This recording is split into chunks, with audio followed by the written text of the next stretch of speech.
Well, Lisa, why don't we begin by you telling us a bit about your professional background and about MASA? Okay, so I did not actually start out in education. I started my career as a buyer for a local department store. Oh, I was okay.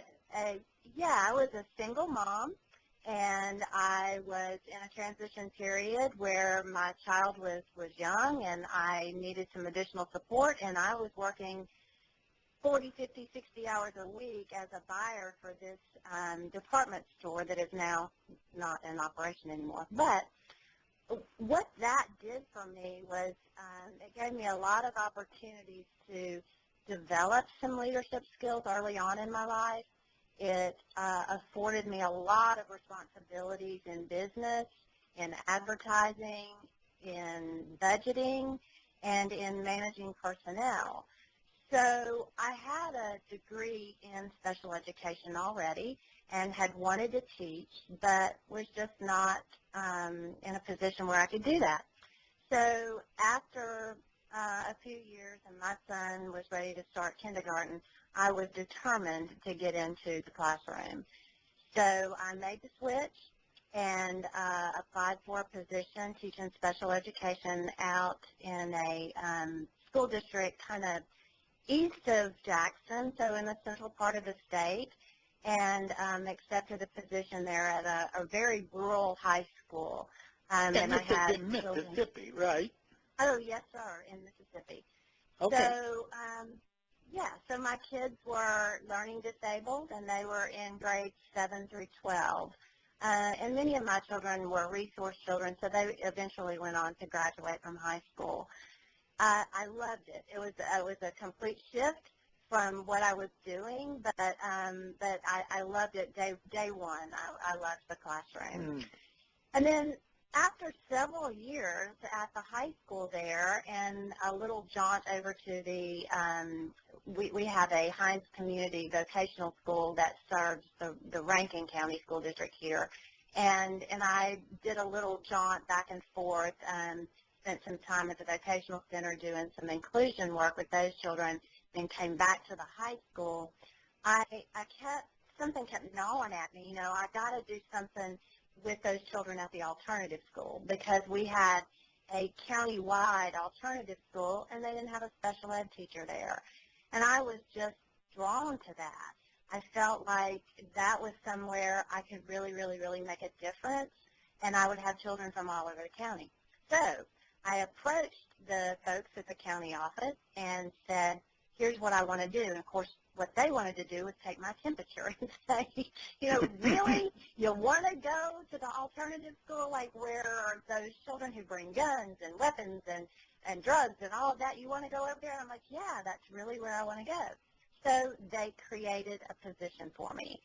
And I went over there and spent 3 to 4 years at the alternative school, which I absolutely loved every single minute of it. Oh, great. It was the most inspirational time, I think, that I spent in the classroom having kids, and I had from second grade all the way through seniors in high school, and I just adored them. And you know how important relationships are in the classroom, so that to me was just a powerful experience. But while I was there, I got the bug and decided to go back and get my master's, and I went to Mississippi College and worked on my master's in supervision of instruction. And wasn't too long after that, I found myself moving to North Mississippi and took a position as an assistant principal at a middle school. Well, middle school, it's 7th and 8th grade, about 900 children at my school, and very high poverty school in Columbus, Mississippi, high poverty, high minority. But again, I loved it, and I loved the challenge of those middle schoolers. They were young enough I could love on them, and old enough they were in that in-between kind of stage where they needed their independence, but they also needed somebody to love on them and care about them. And so it was just kind of a perfect fit for me. And I stayed there a couple years as an assistant and then moved into the principal role. And after that, took a position then in South Mississippi, about 5-6 hours south of where I was, as a curriculum director, secondary curriculum. That was back in maybe 2002, something like that. Moved down there to Hattiesburg and enjoyed that challenge. And you know how things change when a new superintendent comes in. Your role sometimes change as well, and mine did. So I went from secondary curriculum to elementary curriculum and federal programs. And so I spent the next almost 10 years serving as federal programs curriculum. Never had to do testing, which I was always thankful for, but did all of that work and just really, really enjoyed that as well. And then finally, about 5 years ago now, longer than that, several years ago now, I left Hattiesburg and I moved into a superintendent's role in Southwest Mississippi. And I served there for a few years and then took this position as executive director 4 full years ago. I'm going into my 5th year. So I've had an amazing career, over 20-plus years in education, and I have had some really wonderful opportunities to learn from amazing school leaders whose leadership still inspires me today. Even the things I learned to do from them and things I learned not to do from them. So I just had a really, really rich experience, and it's been wonderful. Well, I'm going to throw in a quick question. Sure. You are now an association CEO, and MASA being a state association of school administrators. I assume Right. that's a pretty significant change in focus. What are the 2 or 3 main differences between being a superintendent and being CEO of an association? What? Yeah, that's a great question, and there are some very significant differences. One, I think, is running a nonprofit, because when you're leading a school district, you may not get all the money you want or all the money you need, but you know you're going to get some money. So when you're running a nonprofit, your budget is dependent on your membership, your attendance to conferences, your partnerships that you're able to build and establish. And so that's a really different way of thinking and leading. Now, the board relationship is very similar. I have a board of directors, and I have governing board members I have who serve on the national level. I have 2 of those. I have 5 executive board members who are current superintendents. And then I have the remainder of my board, which is made up of affiliate representatives. And those representatives are representatives state level from national associations, such as NASSP, the secondary school principals. I have an MASP rep. And then I have a rep from the elementary. I have a rep from the school business officials. And this group is incredibly dedicated to our work, and they give a ton of their time and their expertise to ensure that what we do as an association brings value to the members. So it is different, but it's not different in that we're not impacting children, because we're impacting leaders, so ultimately we're having an impact on kids, and that's what matters. So well, it sounds like you enjoy the entrepreneurial part of this position as head of an association, having to, generate your funding and think of new ways of generating income. Absolutely. It is a challenge. I mean, it's definitely a different way of thinking and a different way of working and letting folks know who you are so that you can build those relationships and ultimately that support and loyalty that's important to any association. And that goes from, relationships with the leaders in the districts to relationships at the legislature, relationships throughout the state, and even the nation. With AASA as our national affiliate, they bring a ton of value to the work that we're able to do and provide. So it is a different way of doing business, so to speak, but and it comes with its own set of challenges like every position does. I would say that I miss the children. That's the piece of this work that I miss. I have to always stop and think, okay, indirectly we're making a difference for kids, and that's what really matters in our work. Well, now let's turn to our main topic. Okay. The Aspiring Superintendents Academy that MASA has created. Tell us what led to the decision to put the academy together. What's the backstory? So actually, there are a couple of different things that influence the Board of Directors' decision to take on this academy in partnership with AASA as one of our signature programs for the association. And I think number one is that over time in Mississippi and everywhere, there has been a pretty significant number of superintendent retirees, and the turnover rate has been pretty significant. I know, the average tenure has, been anywhere from 3 to 5 years in most states, and our state is no different. I can remember as many as 25 folks retiring in a year, maybe even a few more, so upwards of maybe 20% turnover in superintendents. So thinking about that pipeline of prepared individuals that need that opportunity for learning that we could provide in an academy was part of that thinking. And then in 2016, our state passed a bill, I think it was Senate Bill 2438, that said beginning in January of 2019, all public school districts would have appointed superintendents. We were one of the only states in the nation before then that had appointed and elected superintendents. So that was going to have the potential to create even a larger shortage of qualified applicants, which could really, exacerbate the fairly high rate of turnover that we were seeing. So I think the board saw that need and recognized that need, and the commitment that we have as an association to helping develop leadership, the academy was really just a natural fit for us. And AASA was already doing that work across the nation in some of their urban academies and things.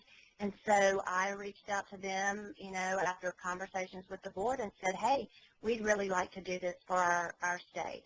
And they have been absolutely amazing.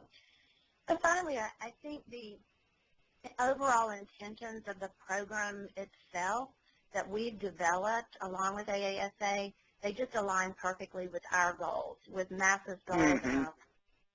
As we work to lead and educate and advocate on behalf of all of our members, it really is a perfect fit. It's a perfect program for what we do, an add-on program, in addition to our conferences and in addition to the other work that we provide for our faith. Well, how does the academy operate? Give us some of the details. How are participants chosen? How do you develop the program? How many sessions do you hold them? Those kinds of things. Tell us about the operation of the academy. Yeah. So the application process is relatively simple. AASA has provided the landing page on their website for us, and it's an online application. And folks who are interested in the process or in the academy, they can simply go in, complete that application, and then once it's submitted, the AASA team first vets that applicant. Then once they've vetted it, it gets pushed out to our 2 facilitators. We have 2 lead facilitators, and I'll talk a little bit more about them in a bit. But these 2 lead facilitators will also review these applicants. And then once everybody else has had time to kind of review them, think about them, maybe have a little bit of dialogue about them, then it comes to me, and I'll take a final look at it. When I take a look at those applicants, then because I'm here, because I know this state, because I know these leaders in the state, I pay very, very, very close attention to the content, but even more so to the references. Because as you well know, a reference can be quite telling about the applicant. Indeed. So that's really important to me when I do my part of the review process. And Well, what because qualities are you looking for, Lisa? I think we are looking for people who are dedicated to their work, who are lifelong learners, who are willing to push the envelope a little bit, do something to improve their own abilities to lead, people who are who recognize that education is changing, and that as we go into another, leading for 21st century and beyond, that we're going to have to do things a little differently than we have. You got to know that when I was first a leader, we didn't do podcasts. we didn't have YouTube. We didn't have Twitter. We didn't have Facebook. And so just thinking about the leadership and the capabilities that technology brings to that a changing world does, the dynamics. So a person who's open-minded, who has a strong belief in children and in supporting the needs of all children, understanding the dynamics of our community. We're a very rural state, and we have a very different look than maybe Maine or Maryland or Washington or South Dakota. Even though we're rural, we have our own unique qualities in Mississippi. And so trying to find the person who fits that and then is going to be a graduate of our academy who goes out and is a stellar leader, a leader of leaders, somebody that can make a difference that other folks are looking up to, because we got to think not just the here and now, but long term. And that's really important to us. How long has the academy been functioning? So last year was our first year, and it's a 9-month academy. It starts in October, and the first day is a get to know you. The module 1 is knowing yourself as a leader, and that's day 1. There are only 3 face-to-face meetings, and then beyond that, there is a monthly meeting online. And those Zoom meetings, I attended some of those Zoom meetings, and they are pretty powerful, to have everybody online, even where you could break out into teams and do teamwork. And we have what we call a flipped curriculum. So the folks do their work, pre-work, before they go to that Zoom meeting on a monthly basis. And then they work through scenarios, real-life scenarios. They talk about everything from school board and community relations to situational leadership. They do real-life scenarios where they're really going to have to struggle with maybe a situation that's happened where the press is going to be there in their face asking questions, and they've got to be able to respond to that. And so it's a real hands-on learning, even though it's not face-to-face every single time, which makes it incredibly unique. And also it makes it workable for these folks.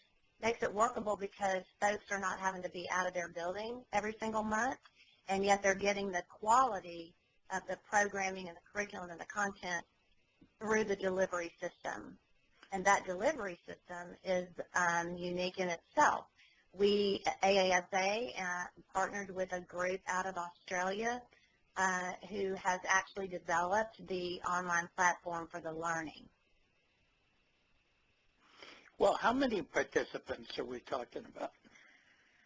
So we'll limit our graduate cohorts to about 20 so that there is an opportunity for folks to really engage in getting to know one another. We know, too, how important networking is and building that relationship among one another so that they can count on each other going down the road. So we'll limit that to about 20. I think we graduated somewhere in around 13, 14. Last year we had a couple of folks that had to drop out. So how did that first year go? What challenges did you have to deal with, if any, and what did you learn? Well, all in all, I think the first year was incredibly successful. All of the comments and the evaluations we got from the participants, they were just outstanding. They said things like, this academy made me a stronger leader.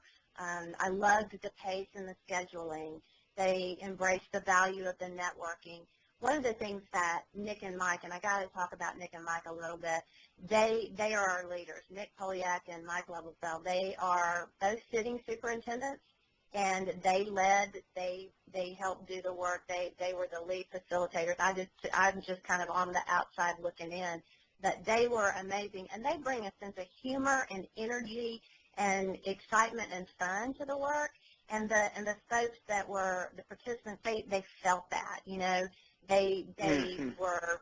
You could sense that when I went to their graduation. You could sense that camaraderie that was built among them. They were relaxed, yet there was a seriousness about the work, knowing that the work is incredibly important. And so there was a really nice blend among them. And again, you could really sense that when you were there. And I would be remiss if I didn't mention our Mississippi superintendents. We have two Mississippi superintendents who are also a part of this program. Dr. Cedric Ellis, who is a superintendent in Macomb, and then Dr. Ronnie McGehee, who just recently retired and was superintendent in one of our largest school districts in the state. Both of those superintendents will continue to be a part of this academy, and they'll provide the Mississippi relevant content because it is important. Yes, there are national things that we need to know, national leadership skills that everybody has to recognize and know and be able to do and all of those things. However, again, Mississippi's unique, and I talked about the ruralness of our community. We also have our own accountability model. We have our own accreditation standards. We have our own ESSA plan. You know, all of those things are unique to Mississippi. And so those two superintendents who are both amazing leaders, they deliver that content, and they are there with our cohort members and participants during that time. And that happens on the second face-to-face day. You know, you mentioned Nick and Mike. Yes. Who, as you know, are both active members of the advisory committee of the blog. You sit on that committee, BoardSavvySuperintendent.com. Yes. So yes. We're all colleagues with that blog, and this podcast will actually be featured at Board Savvy Superintendent. Well, and they are incredible, as you know. They are just incredible. I've learned so much from them already. Just an amazing amount of that I've learned and been inspired by them. Great. One of the things you asked me about was, did we have any challenges? And you know, when you begin and this was really a pilot program for us. So when you begin anything like that, of course there are some bumps in the road and maybe some challenges in terms of communication or having everybody on the same page, or you know, the timing of the marketing or the cost of the program, and even the way we designed the program initially. So we did take a time for reflection, and we did think about those things, and we adjusted a couple of things for this year, and we reduced the cost so that we made it a little more affordable for our folks. And then we also, the original academy was for aspiring and early career. Well, this time our academy is only for aspiring superintendents, because early career and aspiring really do need different things. And so we recognized that early on, and so we just designed it especially for the aspiring superintendent this time. So, Lisa, looking ahead, any tweaks you have in mind to the academy design going forward? You know, other than what I said as far as the participants go, I really don't see many tweaks in it. We love the online components. We love the Zoom meetings that we have. We love the flexibility of that, the content and the delivery. Maybe going forward there will be some tweaks in the curriculum itself, but right now I feel like the curriculum is incredibly rich and dynamic, and I don't see any changes in that. I am really excited about the second cohort. I personally know some of these applicants, and I can tell you this, the children of Mississippi are going to be in good hands when these leaders take on the challenging role of a superintendent, because I know some of these folks, and they are already leaders in their particular roles that they're serving. So we're going to be in great shape in Mississippi, and we already are. You know, we're making a difference, and Mississippi's on the move, and we're excited about all of those things. In fact, our fall conference is Excellence by Design, Mississippi Proud, and we're going to celebrate all the great things that our schools are doing, all of our superintendents and our teachers and our staff that are making a huge difference for the boys and girls of Mississippi. Wonderful. Well, Lisa, I want to thank you for taking time from what I know is an incredibly busy schedule to tell us about MASA's Aspiring Superintendents Academy. Thank you so much, and we'll have to come back and do a follow-up podcast after your next cohort has gone through the academy. Yeah, I'd love that, because I think there's so much more that I could share, and you know, if you think 30 minutes is going to be a long time, it really goes by fast. So I have a lot more that I could share, and I'm excited about this second cohort again, and looking forward to what they're going to bring to the table and what our superintendents are going to bring to the table, and graduation next June. So it's an exciting time to be in education. Well, great. Thank you so much. I want to wish you a good afternoon.